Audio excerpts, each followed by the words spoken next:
کہ یار یہ کب سے بالوں میں کنگھیاں نہیں کیے ہوئے ہیں، سروں میں کبھی تیل نہیں لگائے ہیں. آج کل کی عورت تو بہت کچھ استعمال کر رہی ہے، اس زمانے میں جو کچھ چل رہا تھا تیل وغیرہ یہ کچھ نہیں کیا ہوا ہے، میک اپ وغیرہ کچھ بھی نہیں کیے ہوئے.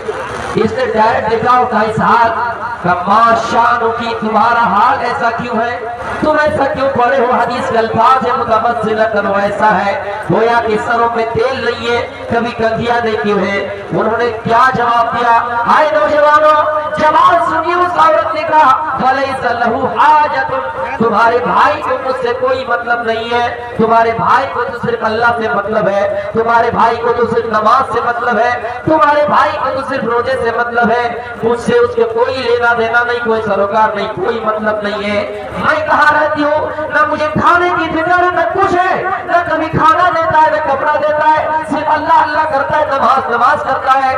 آئے مسلمانوں، کوئی اگر انسان آپ کے محلے میں ایسا ہے تو ان سے بھی یہ میری اپیل ہے اور میں یہ نصیحت کر کے جانا چاہتا ہوں. اور آگے کا الفاظ سنیے، پورا مکمل سنیے، میں آپ کو تشریح کے ساتھ بتا رہا ہوں. میرے بھائیوں، اس عورت نے یہ جواب دیا تو سلمان ہکا بکا رہ گئی کہ کیا بات ہے کہ تمہارے شوہر کو تم سے کوئی مطلب نہیں ہے، صرف نماز سے مطلب ہے. اب سنیے، اسلام کو جو لوگ کہتے ہیں کہ اسلام میں صرف نماز روزہ، بیوی بچوں سے کوئی مطلب ہے ہی نہیں. آئیے سنیے اس واقعے سے اسلام کیا کہتا ہے. میرے بھائی سلمان فارسی رضی اللہ تعالیٰ عنہ سے بیٹھے رہے، اتنے میں ابو درداء آئے، کھانا پیش کیا گیا، فصنع لہ طعاما، کھانا پیش کیا گیا، کہا گیا کل کھاؤ. انہوں نے جواب دیا انی صائم، میں روزے سے میں کھا نہیں سکتا ہوں. میرے بھائیوں روزہ افطاری کیا، رات کا وقت آیا، سلمان فارسی رضی اللہ تعالیٰ اس حال میں انتظار کر رہے تھے کہ یہ اپنی بیوی سے ملیں گے، اپنی بیوی کے پاس جائیں گے، لیکن وہ جا نہیں رہا ہے. رات کے وقت بھی نماز کی فکر رہتی ہے. رات کی تھوڑی دیر گزرنے کے بعد تہجد کا وقت آتا ہے، جاگ جاتا ہے اور اپنے دوست سلمان سے کہتا ہے کہ چلیے نماز پڑھنے. وہ دوست کہتا ہے کہ دوست یہ وقت تہجد کا نہیں ہے، آپ جائیے. ان کا اشارہ تھا کہ آپ اپنی بیوی کے پاس آئیے. میرے بھائیوں، جب صبح فجر کی نماز دونوں نے ادا کی، فصلیا، دونوں نے نماز پڑھی. نماز پڑھنے کے بعد کیا نصیحت کرتے ہیں یہ دیکھیے. سلمان نے نصیحت کی، کیا ابو درداء سنیے، ان لبدنک علیک حقا، تمہارے اوپر تمہارے بدن کا حق ہے، تمہارے اوپر تمہارے جسم کا حق ہے، تمہارے اوپر تمہاری آنکھ کا حق ہے. تمہیں اپنے آنکھ کی بھی فکر کرنی ہوگی. تم یہ صرف سوچو گے کہ میں نماز پڑھتا رہوں گا، رات بھر تہجد پڑھتا رہوں گا، تہجد کی نماز پڑھتے پڑھتے اپنی آنکھوں کو تکلیف دیتا رہوں گا اور نماز ادا کروں گا. وَإِنَّ لِعَيْنِكَ عَلَيْكَ حَقًّا، تمہارے اوپر تمہاری آنکھ کا بھی حق ہے. وَإِنَّ لِضَيْفِكَ عَلَيْكَ حَقًّا، تمہارے اوپر تمہاری پڑوسی کا بھی، تمہارے مہمان کا بھی حق ہے.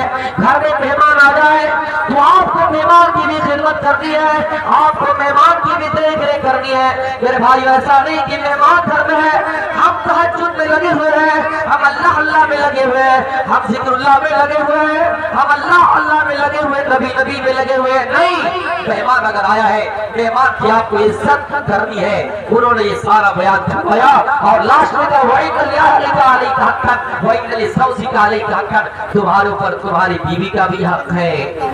صرف ایسا نہیں کہ نماز پڑھتے رہو، روزہ رکھتے ہو، زندگی بھر نماز پڑھو، پوری رات نماز ادا کرتے رہو اور بیوی کا فکر نہیں، بچوں کی کوئی فکر نہیں، تلاشی نہیں. اس کا بھی حساب لگے گا. ان تمام چیزوں کا تمہارے اوپر حق ہے. تب دونوں اللہ کے رسول کے پاس گئے نماز ادا کرنے کے بعد کہ اللہ کے رسول ایسی بات ہے، پورا ماجرا سنایا.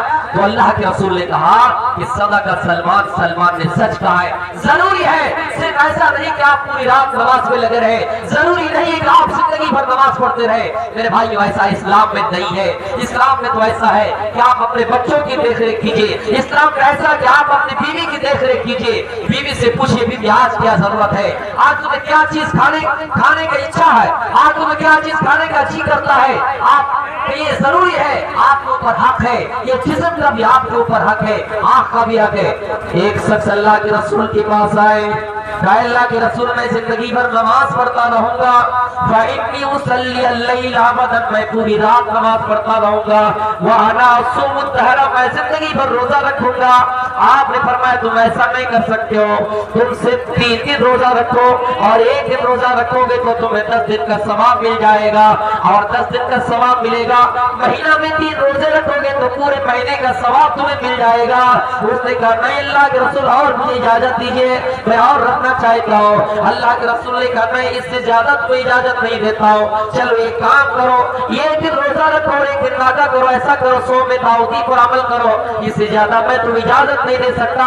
تم ایسا نہیں کر سکتے ہو کہ زندگی بھر روزہ رکھو اور اپنی بیوی کا حق ادا نہ کرو، اپنے بچوں کا حق ادا نہ کرو، ایسی بات اسلام میں نہیں ہے۔ ایسا کرنے پر اسلام آپ کو ابھارتا بھی نہیں ہے۔ میرے بھائیوں، اسلام نے 20 طرح طریقہ سکھلایا، اسی لیے اللہ فرماتا ہے لقد کان لکم فی رسول اللہ اسوۃ حسنہ۔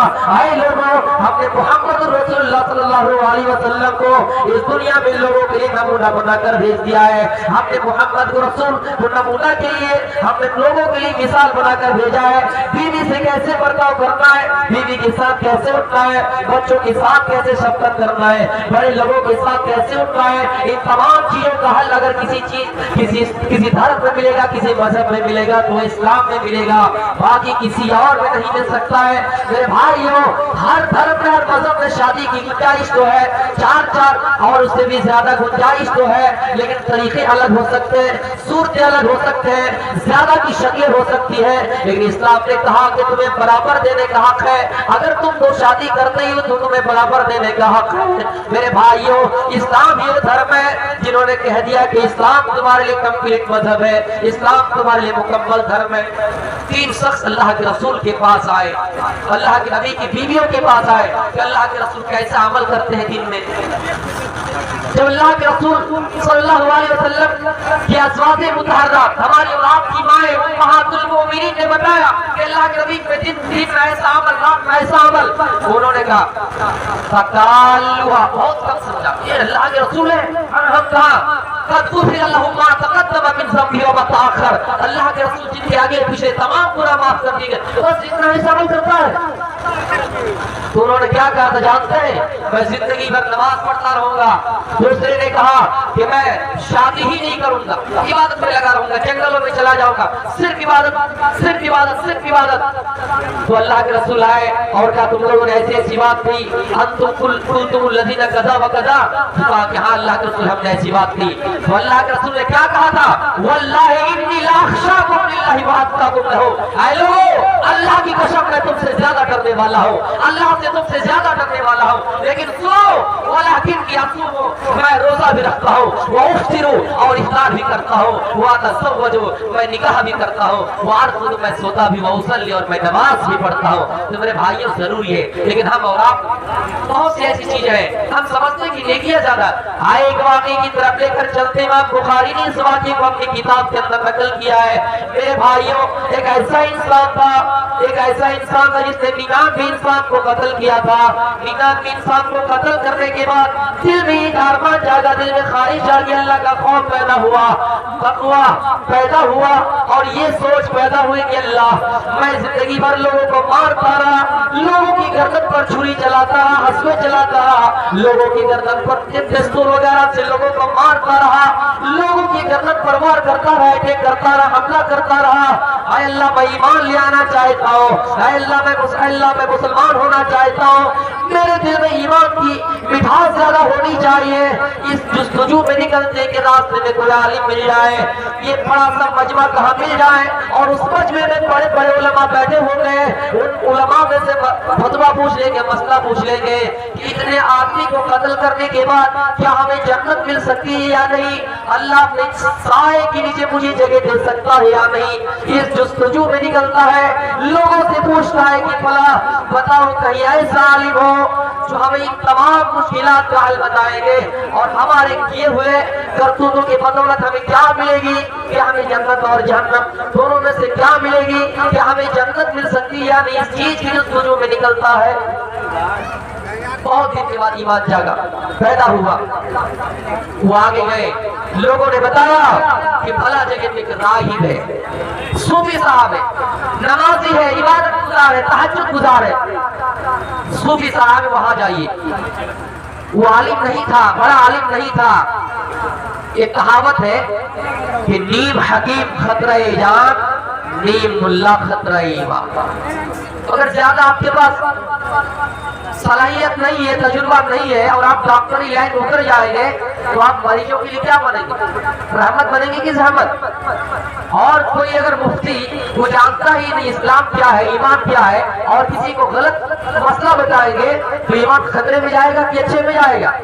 تو میرے بھائیوں، نیم حکیم خطرہ جان، نیم ملا خطرہ ایمان۔ تو میرے بھائیوں، راہب کا جب پتہ بتایا وہ سچ گئے اس کے بعد اور کہا کہ صاحب میں نے 99 انسان کو قتل کر دیا، کیا میرا گناہ معاف ہو سکتا ہے یا نہیں؟ کیا مجھے جنت مل سکتی ہے؟ اتنے لوگوں کا قاتل، اتنے لوگوں کا قتل کرنے والا انسان یہاں آیا، نہیں تجھے کوئی یہاں تیرا راستہ نہیں، تجھے اللہ معاف نہیں کرے گا۔ اس کو بڑا غصہ آیا کہ یار جب مجھے جنت ملے گی ہی نہیں تو تم بھی اس دنیا میں بچ کے کیا کرو گے؟ تلوار نکالی اور اس کو مار۔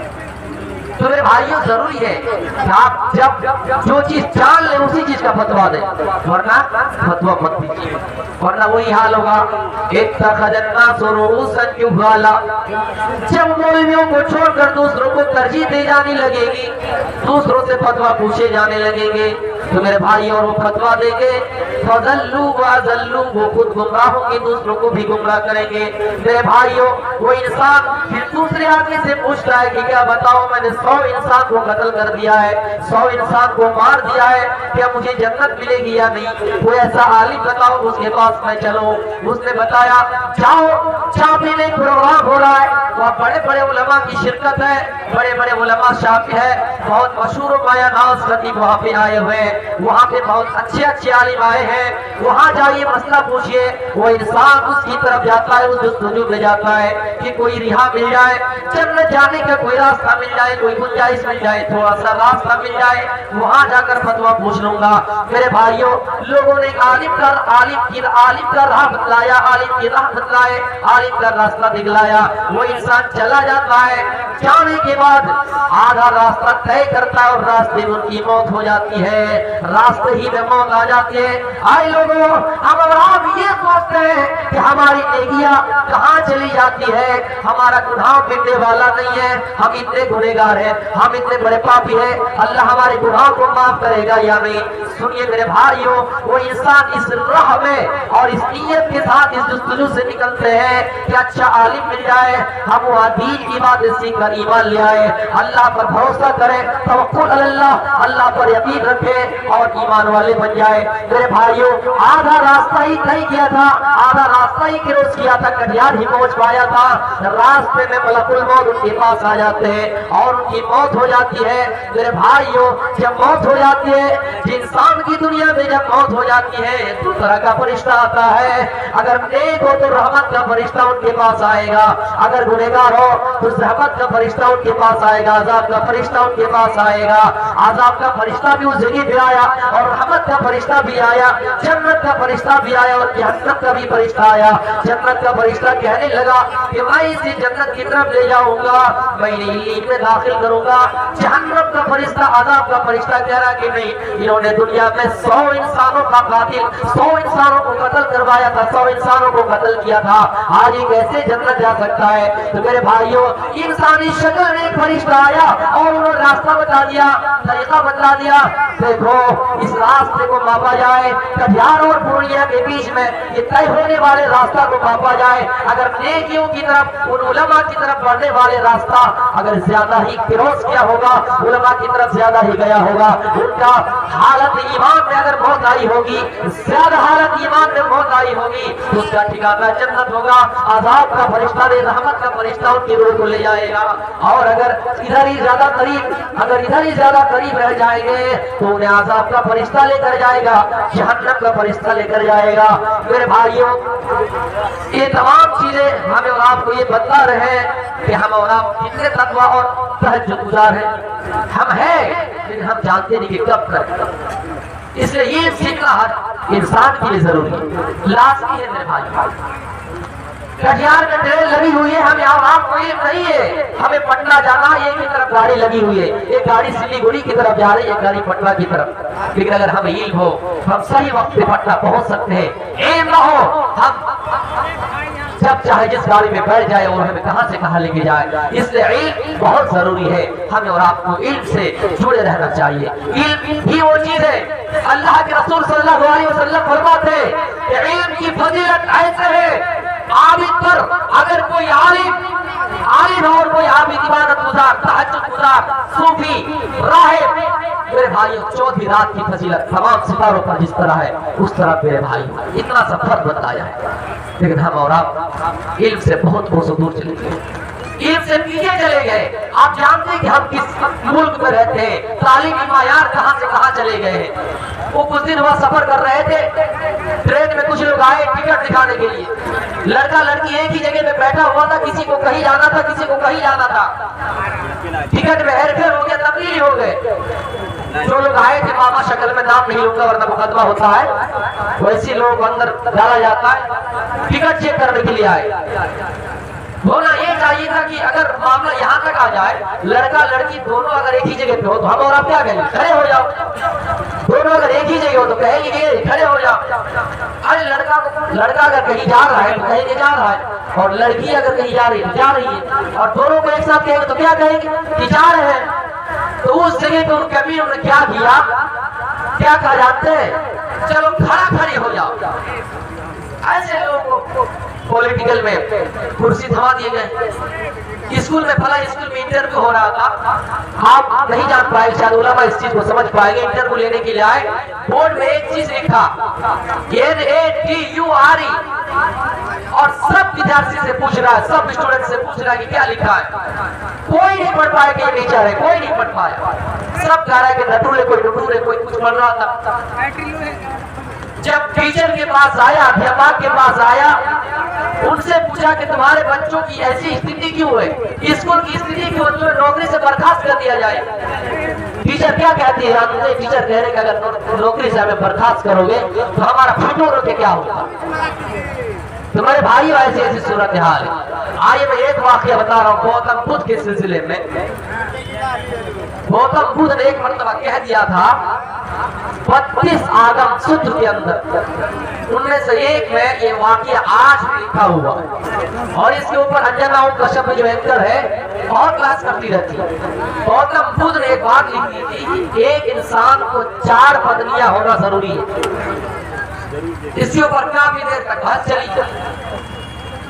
4 پتنیاں, تو گوتم بدھ نے آگے تشریح بھی کیا. 4 پتنیاں کیسی تھی. ایک انسان تھا, 4 پتنیاں تھی, بہت محبت کرتا تھا. محبت کرتے کرتے جب موت کا وقت قریب آیا, انتقال کا وقت قریب آیا, مرتو کا سمے قریب آیا, اس آدمی نے اپنے 4 بیوی کو ایک ایک کر کے باری باری اپنے قریب بلایا اور کہا دیکھو بیوی, میں نے تم سے زندگی بھر محبت کی, مانگتے ہو؟ کہا کیوں نہیں, میں تمہیں یہ سامان پھلا جگہ سے پھلا بازار سے خرید کر لا کر دیتا تھا, مانگتے ہو؟ کہا کیوں نہیں. میں تم سے زیادہ محبت کرتا تھا, حالانکہ ماں باپ سے بھی زیادہ تم سے محبت کرتا تھا, کچھ لوگ ہوتے ہی. کہاں مانتی ہوں. بیوی ایک کام کرو, میں مرنے جا رہا ہوں, ایک کام کرو, میں اس دنیا کو چھوڑ کر الوداع کہہ رہا ہوں, رخصت ہو رہا ہوں, تم بھی میرے ساتھ چلو. شمشان گھاٹ میں بھی تم بھی میرے ساتھ چلو, تم بھی اپنی میرے ساتھ جا کر چیتا جلا دینا. میں جب مجھے جلایا جائے, میرا چیتا جلایا جائے, تو تم بھی اپنے شو میں, میرے شو میں تم بھی کود جانا اور بلی دے دینا, تم بھی میرے ساتھ اس دنیا میں چلو. گویا کہ گوتم بدھ کا ایمان تھا اس بات پر کہ اس دنیا جانا ہے. گوتم بدھ نے اپنی پتنی سے کہا تم جانے کے لیے تیار ہو. اس پتنی نے کہا کہ نہیں, میں نہیں جا سکتی. آئے میرے شوہر, دنیا کی محبت تمہارے لیے اور ہمارے لیے بدلا رہی تھی, یہ مانگتی ہو. تم دنیا میں مجھ سے محبت کرتے تھے, یہ بھی مانگتی ہو. دنیا میں فلاں جگہ سے سامان خرید کر لا کر مجھے دیتے تھے, اپنے ماں باپ کو چھپا کر مجھے لا کر دیتے تھے, ماں کا دروازہ کراس کر کے میرے کمرے میں لا کر مجھے دیتے تھے, اور میں خوش ہو جاتی تھی. یہ بات میں مانگتی ہوں, لیکن آج تم اس دنیا سے جا رہا ہوں, میں تمہارے ساتھ جانے کے لیے تیار نہیں. جاؤ, تم مر رہو, جاؤ مرو, میں تمہارے ساتھ جا نہیں سکتی. اس نے کہا بیوی کیا محبت کی یہی مثال ہے؟ کہاں ایسی ہی مثال ہے؟ دنیا میں انسان ایک انسان کا اس وقت تک کر لے ہے جب تک وہ انسان اس کو کچھ دیتا رہتا ہے اور جب تک اس کو کچھ ملتا رہتا ہے. آج میں آپ کو کچھ نہیں دے سکتی اور آپ بھی مجھے کچھ نہیں دے سکتے. آپ اس دنیا سے جا رہے ہیں, لہٰذا آپ جائیے, میں آپ کے ساتھ اس دنیا میں جانے کے لیے تیار نہیں ہوں. انہوں نے اپنی دوسری بیوی کو بلایا اور اپنے قریب بٹھایا اور کہا محترمہ دیکھو میں اس دنیا سے جا رہا ہوں, تم میرے ساتھ چلو. کہا کیسے؟ کہا تمہاری پہلی بیوی نے کیا بتایا؟ کہا کہ نہیں جائے گی. کہا تم جاؤ گی؟ کہا ہاں میں جاؤں. نہیں, انہوں نے بھی کہا کہ نہیں جاؤ. انہوں نے بھی انکار کر دیا. تیسری بیوی کو بلایا, تیسری بیوی نے بھی وہی جواب دیا جو دوسری بیوی نے جواب دیا. جو پہلی بیوی نے جواب دیا وہی تیسری بیوی نے جواب دیا, لیکن تیسری بیوی کا جواب تھوڑا سا ہٹ کر یہ تھا. انہوں نے کہا دیکھو میرے شوہر, آئے میرے پتی, میں آپ کے ساتھ زندگی بھر رہی, آپ میرا جیون ساتھی ہے, آپ کے ساتھ میں نے 7 سال زندگی گزار دی, لیکن آپ اس دنیا سے آپ جا رہے ہیں, میں آپ کے ساتھ جانے کو تیار نہیں ہوں. لیکن اتنا کر سکتی ہوں کہ جب آپ کی شوق کو جلایا جائے, جب آپ کی لاش کو جلایا جائے, شمشان گھاٹ میں آپ کی چیتا کو جلایا جائے تو میں وہاں تک جا سکتی ہوں, اس کے علاوہ کچھ نہیں کر سکتی. میں جو دنیا جانے کے لیے تیار ہوں. تیسری بیوی تھوڑی سی لائن پہ آئے اور کیا کہا کہ میں شمشان گھاٹ تک جا سکتی ہوں. چوتھی بیوی کو بلایا, کہا بیوی میں 3 بیویوں سے زیادہ محبت کرتا تھا لیکن تم سے نفرت کرتا تھا. تینوں بیوی نے انکار کر دیا, کیا تم میرے ساتھ جاؤ گی؟ کہا میں کیسے جا سکتی ہوں. تینوں بیوی نے آپ کا انکار کر دیا. چلو ایک کام کرتے بیوی, اے میرے شوہر میں آپ کے ساتھ جانے کے لیے تیار ہوں. چوتھی بیوی نے ہاں بھر دیا. اب سنیے موقع خود نے کیا بتانا چاہا اور کیا مقصد تھا 4 پتنیوں سے مراد. میرے بھائیوں اب اس جگہ پہ پوائنٹ کی طرف آتا ہو. 4 پتنیوں سے مراد گوتم بدھ کا کیا تھا؟ پہلی پتنی سے مراد انسان کا جسم ہے. انسان جب مرتا ہے تو اپنے جسم کی طرف دیکھتا ہے, اپنے پیر کی طرف دیکھتا ہے, اپنے ہاتھ کی طرف دیکھتا ہے, ہتھیلی کی طرف دیکھتا ہے, اپنے بالوں کی طرف دیکھتا ہے, اپنے انگلیوں کی طرف دیکھتا ہے, انگلیوں کے پوروں کی طرف دیکھتا ہے اور سوچتا ہے اے ہاتھ, دنیا میں تمہارے ذریعے سے پیسہ کمایا کرتا تھا, دنیا میں تمہارے ذریعے سے لوگوں کو کبھی کبھی ناجائز تھپڑ بھی مارا کرتا تھا. آج میں دنیا چھوڑ کے جا رہا ہوں, مجھے قبرستان کی طرف لے کے جائیں گے, تو کیا تم میرے ساتھ جانے کے لیے تیار ہو؟ ہاتھ جواب دے دے گا کہ نہیں میں نہیں جا سکتا. پیر جواب دے دے گا کہ میں آپ کے ساتھ جا نہیں سکتا. ان بالوں کی طرف نظر دوڑا کے دیکھے گا, آئے بال میں زندگی بھر تمہارے اوپر بالوں میں کنگھیاں کرتا رہا, سروں میں تیل لگایا کرتا رہا, بھلا اسٹائل میں بالوں کو کٹنگ کر کے میں کروایا کرتا تھا, لیکن آج تم اس زمین پہ پڑے رہ جاؤ گے. مجھے اس دنیا میں جانا ہے, کیا تم میرے ساتھ جانے کے لیے تیار ہو؟ 5 جواب دے دے گا کہ میں آپ کے ساتھ جانے کے لیے تیار نہیں. جب تک میں تمہارے جسم میں لگا ہوا تھا تم دیکھ رہے کرتے تھے, لیکن آج تمہارے ساتھ جانے کے لیے میں تیار نہیں ہوں. قبر میں مجھے رکھ دیا جائے گا, 3.5 گز زمین میں مجھے رکھ دیا جائے گا, اسی میں ہم پڑے رہ جائیں گے. تمہاری روح کہاں کہاں بھٹکے گی, کبھی ادھر کبھی ادھر کبھی ادھر, اور ہم ادھر زمین میں ہی پڑے رہ جائیں گے. وہ انسان تمنا کرے گا اور اپنے پیر کی طرف دیکھے گا, جسم کی طرف دیکھے گا. میرے بھائیوں کیا کوئی انسان اپنے جسم کے ساتھ اوپر کو جا سکا ہے؟ نہیں جا سکا ہے. گوتم بدھ کے اندر بھی یہ ایمانی جذبہ تھا, وہ انسان کا جسم ہے. ہر انسان کی 4 پتنیاں ہونی چاہیے. سے مطلب گوتم بدھ یہ بتانا چاہتے ہیں کہ پہلی پتنی سے مراد انسان کا بدن ہے, انسان کا جسم ہے. آپ کے ساتھ جانے کے لیے کبھی تیار نہیں. دوسری پتنی انسان کا مال ہے, انسان کی دولت, انسان کی پراپرٹی ہے. جب انسان کرتا ہے مال کی طرف دیکھتا ہے, زمین کی طرف دیکھتا ہے, مکان کی طرف دیکھتا ہے, بلڈنگ کی طرف دیکھتا ہے. جو بلڈنگ اس مالک کے فیس کے بغیر, چہرے کے بغیر کھلتا بھی نہیں تو ان کا دروازہ لاک ہو جاتا تھا. ان کی پرمیشن کے بغیر بھی اس کے گھر میں نہیں آ سکتا تھا, لیکن اس گھر کو چھوڑ کے الوداع کر جائیں گے اور کہیں گے اے گھر میں تمہیں چھوڑ کے جا رہا ہوں, کیا تم میرے ساتھ جانے کے لیے تیار ہو؟ گھر کا بھی وہی جواب ہوگا کہ میں تمہارے ساتھ جانے کے لیے تیار نہیں ہوں. زمین کا بھی وہی جواب ہے کہ میں تمہارے ساتھ جانے کے لیے تیار نہیں ہوں. میرے بھائیوں